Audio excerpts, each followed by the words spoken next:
নমস্কার বন্ধুরা, রিয়েস মিরর নিউজিল্যান্ডে আরেকটা নতুন ব্লগে আপনাদের অনেক অনেক স্বাগত।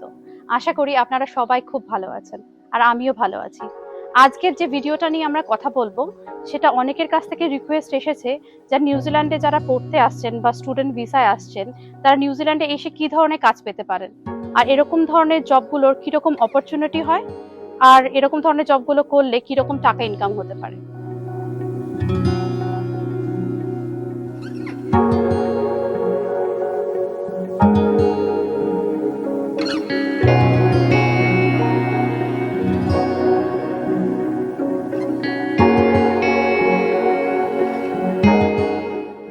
প্রথমেই জেনে নেওয়া যাক নিউজিল্যান্ডে কি ধরনের জব পাওয়া যায়। একটা হলো পার্ট টাইম জব আর একটা হলো ফুল টাইম জব। সাধারণত ফুল টাইম জব হলো 40 আওয়ার্স কিংবা তার আপ, মানে 30 আওয়ার্সে আপ হলে সেটাকে ফুল টাইম জব ধরা হয়। মানে 5 দিনে 8 ঘন্টা করে গড়ে, সপ্তাহে 40 ঘন্টা। কিন্তু যারা স্টুডেন্ট বিষয়ে আছেন তারা অনলি 20 ঘন্টা কাজের জন্য অ্যালাউ, মানে হলো পার্ট টাইম জবের জন্য অ্যালাউ। এখন জেনে নেওয়া যাক কেন এমপ্লয়াররা এরকম পার্ট টাইম পজিশনগুলো তৈরি করে। অনেক জব যেরকম ধরুন রেস্টুরেন্টে, সেখানে ফুল টাইম এমপ্লয় অনেক সময় দরকার পড়ে না, সে সমস্ত জায়গায় বিজি আওয়ার্সের জন্য সেখানে পার্ট টাইম জব নিয়োগ করা হয়। যেমন রেস্টুরেন্টে সন্ধ্যাবেলা এবং লাঞ্চ আওয়ার্স হলো খুব বিজি হয়, সেজন্য সে সমস্ত জায়গায় পার্ট টাইম এমপ্লয়িজ গুলোর দরকার পড়ে। আবার কিছু সিজনাল জবও হয় যেগুলো বছরের কিছু পার্টিকুলার সিজনের জন্য হয়। যেমন কিউই ফ্রুট তো সারা বছর আর হয় না, কিছু পার্টিকুলার সিজনে হয়। তো সেই সেই কিউই ফ্রুট তোলা বা প্যাকিং করা সেসব জবও কিছু সিজন বেসিকে পাওয়া যায়।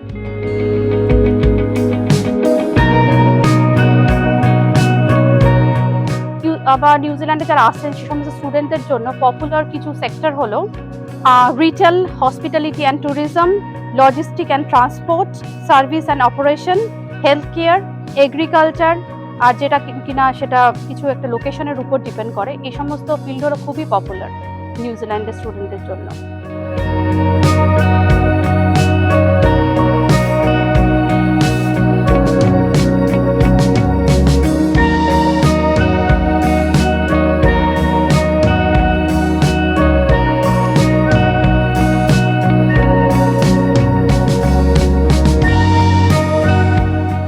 আর এখন প্রথমেই যে বিষয়টা নিয়ে আমরা কথা বলবো সেটা হলো রিটেল সেক্টর। রিটেলে কিরকম ধরনের জব পাওয়া যায়। নিউজিল্যান্ডে যেহেতু প্রচুর সাবাব রয়েছে, আর সাবাবে তো শপিং মল, বিভিন্ন রকম সেন্টার এগুলো তো থাকবে, আর সেখানে রিটেল জবেরও প্রচুর চাহিদা রয়েছে।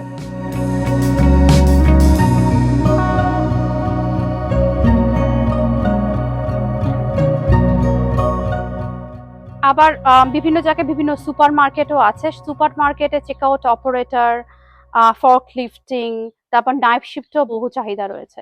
অনেক স্টুডেন্টরা ক্ষেত্রে দেখা যায় যে দিনের বেলা কলেজ করে, তারা দিনের বেলা কাজের সুযোগ সেরকম পান না, তাদের ক্ষেত্রে নাইট শিফট গুলো খুবই পপুলার।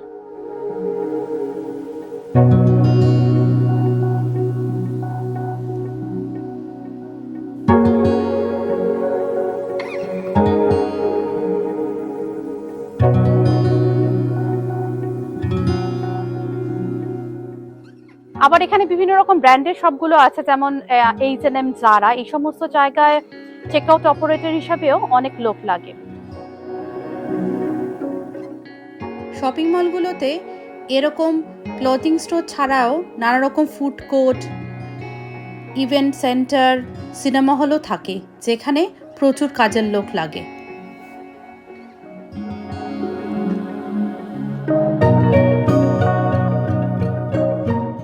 এবার আসি হসপিটাল আর ট্যুরিজম ইন্ডাস্ট্রির কথায়।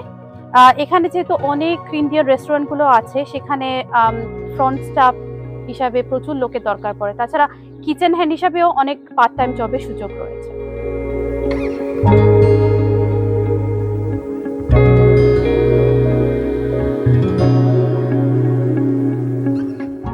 এবার এখানে যেহেতু KFC, ম্যাকডোনাল্ড, বিভিন্ন রকম ফুড চেন রয়েছে, এখানে প্রত্যেকটা সাবাবে একটা দুটো করে থাকেই, সেখানেও ফ্রন্ট ক্রিউ মেম্বার হিসাবেও প্রচুর জবের চাহিদা রয়েছে।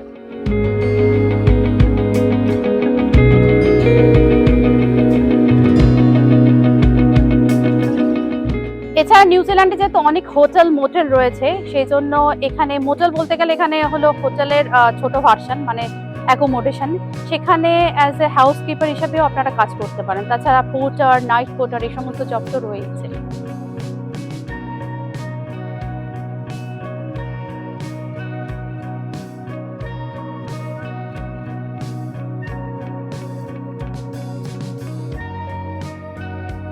এবার আসি লজিস্টিক আর ট্রান্সপোর্টের কথায়। এখানে প্রচুর ইন্ডিয়ান বাংলাদেশি স্টুডেন্টদের দেখা যায় যে তারা পেট্রোল পাম্প, মোবিল শপ এই সমস্ত জায়গায় কাজ করছে, স্পেশালি নাইট শিফটে দেখা যায়।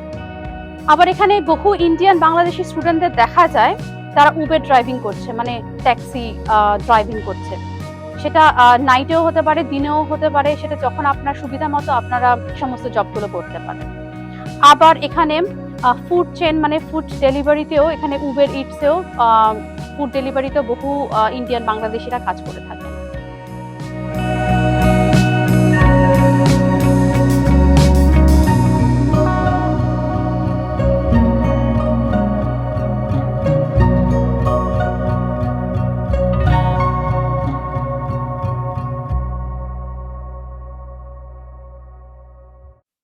এবার সার্ভিস অ্যান্ড অপারেশনের ক্ষেত্রে যে জবটা খুবই পপুলার সেটা হলো অ্যাজ এ সিকিউরিটি গার্ড হিসেবে আপনারা কাজ করতে পারবেন বিভিন্ন রকম কমার্শিয়াল বিল্ডিং নিয়ে। তার জন্য আপনাকে কি করতে হবে, আপনাদের সিকিউরিটি কোম্পানিগুলোর সাথে কন্ট্যাক্ট করে নিতে হবে, আর সেখানে $150 থেকে $200 মধ্যে দিয়ে একটা লাইসেন্স বানিয়ে নিতে হবে। তারপর এরা আপনাকে মানে সিকিউরিটি কোম্পানিগুলো বিভিন্ন মলে বা বড় বড় সেন্টারগুলোতে আপনাকে সিকিউরিটি গার্ড হিসেবে কাজ করতে পাঠাবে। আর এই সমস্ত জায়গায় বিভিন্ন রকম যেহেতু কমার্শিয়াল বিল্ডিং রয়েছে, যেমন হলো ইভেন্ট, বিভিন্ন রকম শপিং মল, সেখানেও অ্যাজ এ ক্লিনারও আপনার কাজ করতে পারেন, মানে ক্লিনিং জবেরও প্রচুর চাহিদা রয়েছে।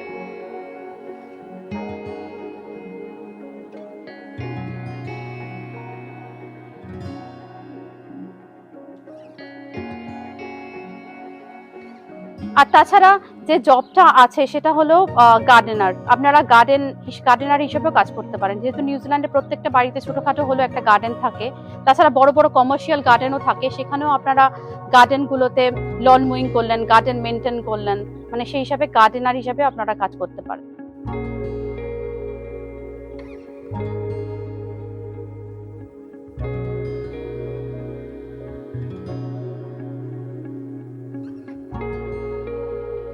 যারা চাইছেন যে হেলথ কেয়ারে আপনারা আপনাদের ক্যারিয়ারটা পারসিউ করবেন, সেখানে আপনারা হেলথ কেয়ার জবেরও প্রচুর চাহিদা রয়েছে। অনেক স্টুডেন্টরাই আসে, স্পেশালি মহিলারা যারা নার্সিং ব্যাকগ্রাউন্ড থেকে হতে পারে, তাদের ক্ষেত্রে এরকম ধরনের কেয়ার গিভার হিসাবে আপনারা রিটায়ারমেন্ট ভিলেজ বা এজ কেয়ারে জবের অপরচুনিটি অনেক অংশে বেড়ে যায়। আবার আরেকটা জব রয়েছে, সেটা হলো কমিউনিটি সাপোর্ট ওয়ার্কার, যেখানে নিউজিল্যান্ড আপনাদের কমিউনিটিতে ঘুরে ঘুরে আপনাকে বয়স্ক মানুষদের হাউসহোল্ড চোরসে বা শপিং করতে বা ক্লিনিং, খাবার বানাতে এই সমস্ত কাজ করতে আপনারা হেল্প করতে পারেন। তাদেরকে বলা হয় কমিউনিটি সাপোর্ট ওয়ার্কার। আর যারা হেলথ কেয়ারে আপনারা হেলথ কেয়ার নিয়ে আপনারা ভাবছেন, তারা এই সমস্ত care giver, community support worker জবের কথা ভাবতে পারেন।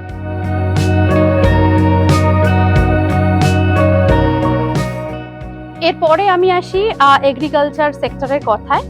এই জবগুলো মেইনলি হলো লোকেশনের উপর ডিপেন্ডেন্ট। যেমন ধরুন আমাদের তোরাঙ্গাতে ধরুন, এখানে প্রচুর পরিমাণে কিউই ফ্রুট উৎপাদন হয়। আপনাকে তো আগেও বলেছি যে তোরাঙ্গা হলো নিউজিল্যান্ডে kiwi fruit capital of the world. তাই এখানে কিউই ফ্রুট সিজনে প্রচুর পরিমাণে লোকেরা কাজ পায়। সেখানে হলো প্যাক হাউস বলুন, কিউই ফ্রুট তোলা বলুন, প্রুন করা বলুন, এই সমস্ত কাজে প্রচুর পরিমাণে জবের সুযোগ রয়েছে।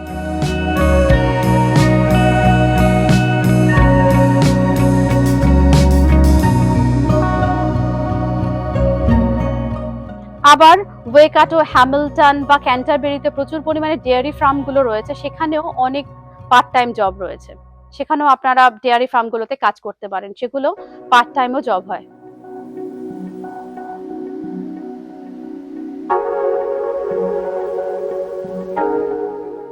এবার আমি আসি নিউজিল্যান্ড এডুকেশন সেক্টরের কথায়। নিউজিল্যান্ড এডুকেশন সেক্টরে মানে আমি মেনলি বলতে চাইছি আর্লি চাইল্ডহুড সেক্টরের কথায়।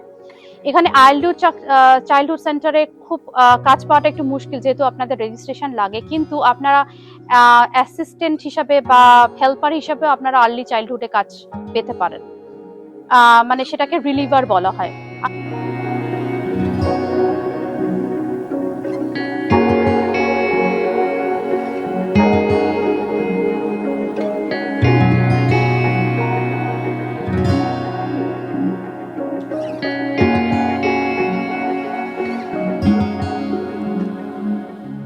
আর এখানে আরেক ধরনের জব হয়, যেটা হলো অন কল জব, মানে আপনারা বলে রাখলেন আপনার কোম্পানি থেকে আগের দিন জানিয়ে দেওয়া হলো যে আপনাকে পরের দিন কাজ আছে, এখানে কাজ আছে, আপনারা চলে গেলেন সেই হিসাবে। আরেকটা কথা আমাকে মেনশন করতেই হবে, নিউজিল্যান্ডে নারী পুরুষ ভেদাভেদ নেই যে কোনো জবের ক্ষেত্রে। যেমন ইন্ডিয়ান বাংলাদেশে কি হয় যে নার্সিংটা হয় শুধুমাত্র মহিলাদের জন্য, কিন্তু এখানে মেল নার্সও প্রচুর দেখা যায়। আবার কিউই ফ্রুট পিক করা আমরা ভেবে থাকি যে হয়তো পুরুষেরাই করেন, না, পুরুষেরা করেন, এখানে প্রচুর পরিমাণে মহিলারা কিউই ফ্রুট পিক করেন, মানে জেন্ডার ডিপেন্ড করে কোনো কাজ হয় না।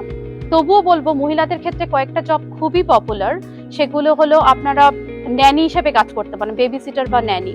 যেহেতু এখানে বাবা মারা দুজনেই 9 to 5 জব করেন, অনেক সময় বাচ্চাদের ডে কেয়ারে দিতে চান না, তারা তাদের বাড়িতে গিয়ে আপনারা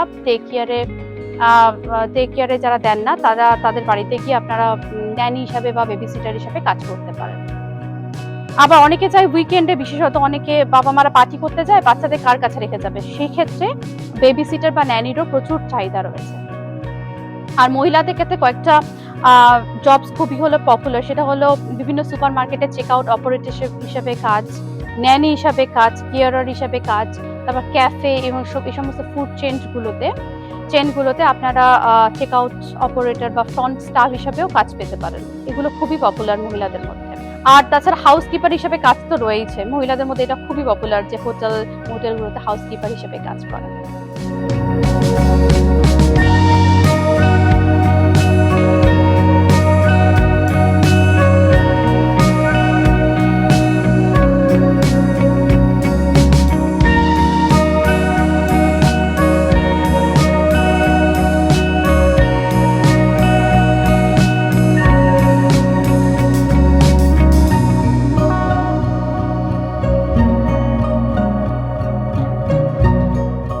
এখন এই প্রশ্ন হলো যে এই সমস্ত জবগুলো যে খুঁজবেন, কোন কোন ওয়েবসাইটে আপনারা অ্যাপ্লাই করতে পারেন।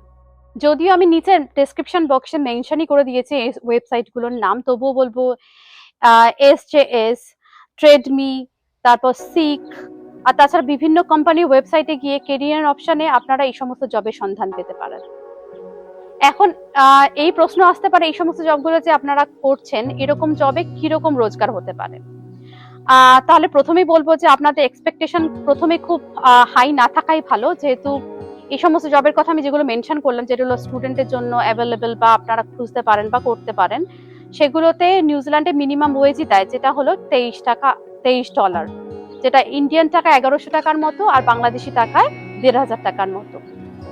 তো এই স্টুডেন্ট এই পরে এটা নিয়ে একটা ভিডিও বানাবো যে এরকম টাকায় আপনারা কিরকম খরচাপাতি হতে পারে, নিউজিল্যান্ডে যে একটা স্টুডেন্ট এসে থাকছেন তাদের জন্য কিরকম খরচপাতি লাগতে পারে, সেটা নিয়ে পরে একটা ভিডিও আমি অবশ্যই বানাবো। এই যে আমি উপরে এই জবগুলোর কথা মেনশন করলাম, এর মধ্যেই কিন্তু নিউজিল্যান্ডের জব স্টুডেন্টের জন্য জব সীমাবদ্ধ নয়, তাছাড়া আপনাদের বহু জবের সুযোগ রয়েছে এর বাইরেও।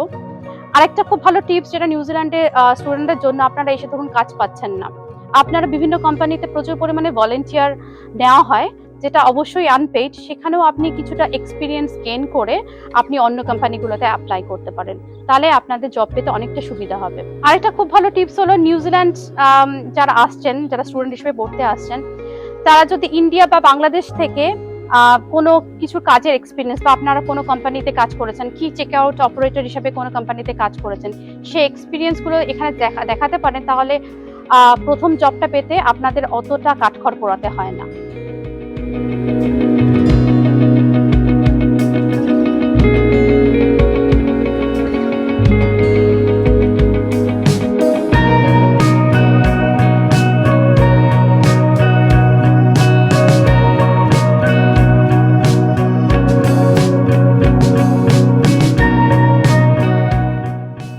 আপনাদের বলেছিলাম যে আপনাদের এরকম একটা স্টুডেন্টের সাথে পরিচয় করাবো, যারা নিউজিল্যান্ডে অনেক আগে পড়তে এসেছিলেন, কিন্তু এখন খুব ভালো মতো ভাবে সেটেল হয়ে গেছেন, সেই স্টুডেন্টের সাথে পরিচয় করাবো। আর তার জন্য আপনাদের বহু দূরে যেতে হবে না, আমার সাথেই আছে, সে হলো চন্দন। এই যে ননি উঠে গেছে, ননিকে নিয়ে এসছে। তো তুমি বলো যে কবে তুমি নিউজিল্যান্ডে প্রথম এসেছিলে? আমি 2007 সালে প্রথম নিউজিল্যান্ডে এসেছিলাম। তারপর আমি যখন নিউজিল্যান্ডে এসেছিলাম ছাত্র হিসেবে, তখনও প্রথমে এসে আমি পার্ট টাইম জবের জন্য চেষ্টা করেছিলাম। আমি প্রথম যে পার্ট টাইম জবটা পাই, সেটা হলো আমি একটা ইন্ডিয়ান রেস্টুরেন্টে পার্ট টাইম জবের জন্য কাজ হুম, করতাম। হুম। সেখানে এরকম আমি প্রথমে ওরা যখন যেরকম দরকার হতো, কখনো হয়তো আমাকে সন্ধ্যাবেলা যেদিন বিজি হতো সেদিন হয়তো বললো 6টা থেকে 8টা অথবা 9টা। আবার কখনো কখনো স্যাটারডে সানডে, এখানে স্যাটারডে ফ্রাইডে এইসব দিনগুলো খুব বিজি হয় রেস্টুরেন্টগুলোতে। হুম, হুম, ওই দুপুরবেলা আমাকে ডাকতো, আবার কখনো সন্ধ্যাবেলা ডাকতো। এসব এসব টাইম হলো আমাদের ভালো হতো। আমি দিনের বেলা আমাদের কলেজ থাকতো। আর সন্ধ্যার দিকে এরকম 2 ঘন্টা 3 ঘন্টা করে আমাদের হয়ে যেত। তো সপ্তাহে ৩-৪ দিন এরকম বললে আমার প্রায় ১৪-১৫ ঘন্টা হয়ে যেত। এখানে আমি বেশ কিছুদিন কাজ করেছিলাম। তারপরে আমার পরবর্তী যে আমি পার্ট টাইম জবটা পেয়েছিলাম সেটা হলো এখানকার একটা বড় সুপার মার্কেটে। হুম। সেখানে আমি পার্ট টাইম জব করতাম তারপরে রেস্টুরেন্টে করার পরে। সেখানেও আমি ১ম এ এরকম ১৫ ঘন্টা করে করতাম। দিনে ৩ ঘন্টা করে। আমার পুরো এখনো মনে আছে যে আমরা হতো সকাল ভোর ৫টা থেকে ৮টা ৩ ঘন্টা করে ওই সোম থেকে শুক্র এরকম ৫ দিন করতাম। তো আমার ১৫ ঘন্টা হতো। আ তখনকার দিনে তো পয়সা অনেক কম ছিল। ওরকম আমি পেতাম শুরুতে তখন হয়তো মিনিমাম ওয়েজ কত ছিল? তখন আমি পেতাম ২০০৭ সাল ২০০৭-২০০৮ এর কথা বলছি। তখন আমি পেতাম এই ঘন্টায় $১১ করে তখন ছিল। হুম। আ আর এখন সেটার হয়েছে $23।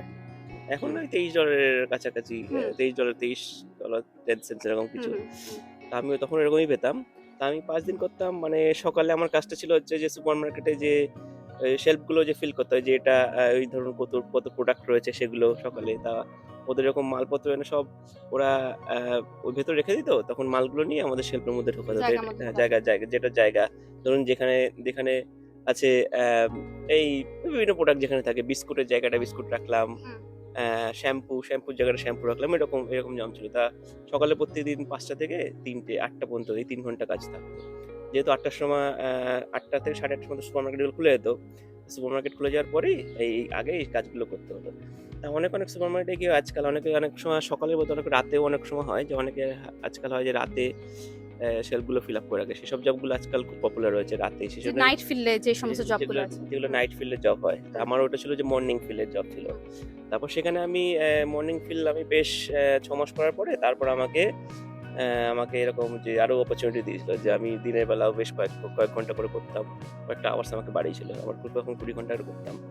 আর আ তারপর কিন্তু ও সুপারভাইজারও হয়ে গেছিল। মানে কাজ করতে, করতে না? হ্যাঁ, তারপর কাজ করতে হতো যেহেতু আমার পুরো স্টুডেন্ট টাইমটা আমি ৪ বছর আমি পুরো একই জায়গায় করেছিলাম। হুম, আর আমি যেহেতু এখানে নিউজিল্যান্ডে আমার নিয়মটা কি হচ্ছে যে আপনি যখন আপনার স্টাডি চলছে তখন আপনি পার্ট টাইম 20 আওয়ার্স আবার যখন আপনার ভ্যাকেশন চলবে তখন আপনার কলেজে তখন আপনি ফুল টাইম কাজ করতে পারবেন। তা হুম, ওই টাইমটা আমি ওখানে ফুল টাইমে করতাম।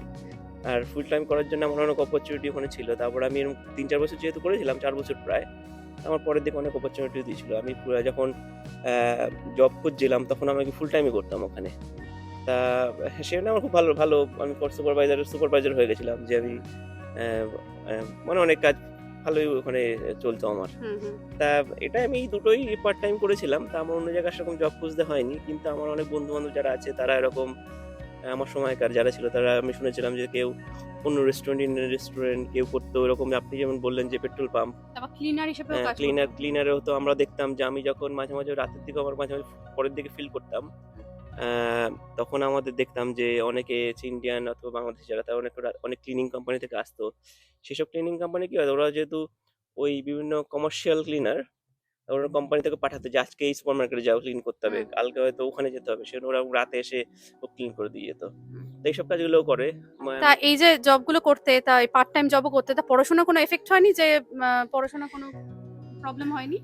যেহেতু এখানে ২০ ঘন্টা তো সেরকম সেরকম কোনো মনে হতো না। হুম, যারা যে আমি যেটা বললাম যে আমি সকাল ৫টা থেকে ৮টা ৫টা থেকে ৮টা তো ওরকম মনেই হয় না। অনেকে সকালে ৩ ঘন্টা অনেকে হয়তো এক্সারসাইজ করে সময় কাটিয়ে দেয়। সেইজন্য হুম, ওই কখনো মনে হয়নি। আমি ৮টা থেকে এসে তারপর ব্রেকফাস্ট করে তারপর হয়তো আমার কলেজ শুরু হতো ১০টা থেকে। কিন্তু আমার কখনো মনে হয়নি। আর হলিডে টাইমে তো কোনো মনে হতো না যেহেতু কলেজ ছিল না তখন ফুল টাইম কিছু পয়সাও আসতো। হুম, তো এটাই আমার ছিল স্টুডেন্ট যে স্টুডেন্ট টাইমে যে ওয়ার্ক এক্সপেরিয়েন্স। হুম, তা আমি যে জবের জন্য এপ্লাই করেছিলাম আমি অ্যাম ওদের ওয়েবসাইটেই অ্যাম যেখানে সুপারমার্কেটগুলো তাদের ওয়েবসাইটও থাকে সেখানে যেয়ে এপ্লাই করেছিলাম। আর রেস্টুরেন্টে আমার এক চেনাশোনা ছিল। আগে থেকে এক বন্ধু কাজ করতো। আমি আসার আগে থেকেই বলেছিল যে আমার এক বন্ধু আসছে। হুম। তা ওই কথা বলে রেখেছিল। তা আমি এসেই সোজাসুজি ওখানে এসেই জব করেছিলাম। সেজন্য এখানে নেটওয়ার্কিংটা খুব দরকার। যদি হুম, কোনো কাজ জব পেতে সুবিধা জব হয়। পেতে সুবিধা হয়। অনেক সময় কারো যদি বন্ধু-বান্ধব অলরেডি কোথাও কাজ করছে, সে যদি বলে আমার এক বন্ধু রয়েছে এই ওই। সুবিধা হয়। আমিও যখন আমি এরকম সুপার মার্কেটে কাজ করতাম, এরকম কিন্তু অনেক ইন্ডিয়ান বাংলাদেশি দাদা আমাকে এসে বলতো যে যে ভাইয়া এরকম জব আছে কিনা? তা আমি কিন্তু এরকম অনেকজনকে কিন্তু এরকম হ্যাঁ চন্দন অনেকজনকে কাজ দিয়েছে ওর যে- সুপার মার্কেটে যে আমি বলেছিলাম যে হ্যাঁ আমার চেনাশোনা তা এসছে পড়তে, তারা কিন্তু নেই, যেহেতু পার্ট টাইম সবসময় জব অ্যাভেলেবেল থাকে, তো ওরকম তারা কিন্তু অনেক জব পেয়েছে। এখন একটু টাফ হ্যাঁ, এখন জানি না, এখন অনেকদিন আমি জানি না কি হচ্ছে, এখন হয়তো এখন একটু টাফ হয়েছে, এখন ওরা বলে যে অনলাইনে ওয়েবসাইট গুলোতে অ্যাপ্লাই করতে, ওখান থেকে তারা চুজ করে। না, কিন্তু ভেতরে ভেতরে এরকম ভেতরে ভেতরে হ্যাঁ হ্যাঁ, থাকতে পারে, হয়তো হ্যাঁ, কেউ আপনার চেনাশোনা কাজ করছে, ওখানে গিয়ে আপনাকে বলে দিল, আপনার সেই রেফারেন্স আপনি জবটা পেয়ে গেলেন, এরকম হতে পারে। এটাই আমার স্টুডেন্ট লাইফের যে ওয়ার্ক তো এক্সপেরিয়েন্স। তুমি কি পড়তে এসেছিলে সেটা একটু বলো বন্ধুদের আমাদের। আমি 2007-এ আমি বুঝলাম মাইক্রোবায়োলজি ছিল আমার। আমি কলকাতা থেকে ব্যাচেলার্স করছিলাম, করতে করতে আমি ছেড়ে দিয়েছিলাম প্রায় 1.5-2 বছরের মাথায়। তারপর আমি এখানে ব্যাচেলার্স ডিগ্রি করতে আসি প্রথম ক্রাইস্ট চার্চে। তারপরে আমি 2007 সালে। হ্যাঁ 2007, তারপর 2011 পর্যন্ত আমি এখানে ব্যাচেলার্স করি। তারপর আমি আবার এখান থেকে চলে যাই ইউরোপে। ইউরোপে আমি বেশ অনেক বছর ছিলাম, তারপরে আবার পরে 2017 সালে আবার আমি তো চন্দন কিন্তু মানে আজকে থেকে না, 2007 সাল থেকে পুরো বলবো না যে নিউজিল্যান্ডে ছিল, অনেক দেশ ঘুরেছে, অনেক জায়গায় কাজ করেছে, অনেক পড়াশোনা করেছে, অনেক হার্ড ওয়ার্কিং। তো ও 2007 থেকে 11 পর্যন্ত নিউজিল্যান্ডে ক্রাইস্ট চার্চে ছিল, তারপর ও ডক্টরেট করতে চলে যায় না মাস্টার্স করতে চলে যায় হলো ইউকেতে। যাই হোক, ও এখন মানে বেশ ভালোই সেটেলড এখানে, ও এখন ভালো চাকরি করছে। তো এই তো এরকম স্টুডেন্টের সাথে পরিচয় করালাম, বলেছিলাম যেটা কথা মতো নিয়ে চলে এসেছি সেই স্টুডেন্টকে, ও পুরো এখন ভালো সেটেলড, আমরা এখন সেটেলড বলতে গেলে। তো বন্ধুরা জানাবেন আমার এই ভিডিওটা আপনাদের কেমন লাগলো। আমি চেষ্টা করেছি আপনাদের সব রকম ধরনের ইনফরমেশন দেওয়ার। আজকের ভিডিওটা আশা করি আপনাদের একটু হলেও উপকার হলো। আজকের এই ভিডিওটা যদি আপনাদের ভালো লেগে থাকে তাহলে লাইক, শেয়ার আর সাবস্ক্রাইব করে দিতে ভুলবেন না। আর আমি চেষ্টা করব পরবর্তী ভিডিওগুলোতে আপনাদের হেল্প করা, যাতে আপনাদের নিউজিল্যান্ডে যারা পড়তে আসছেন বা নিউজিল্যান্ডে আসার কথা ভাবছেন, কাজ খুঁজছেন, এগুলোতে কোনো উপকার হয় কিনা সেরকম ধরনের ভিডিও আমি পরবর্তীকালে দেওয়ার চেষ্টা করব। তাহলে আরো এরকম ভিডিও পেতে চোখ রাখুন আমার চ্যানেল রিও স্পিরো নিউজিল্যান্ডে। ধন্যবাদ।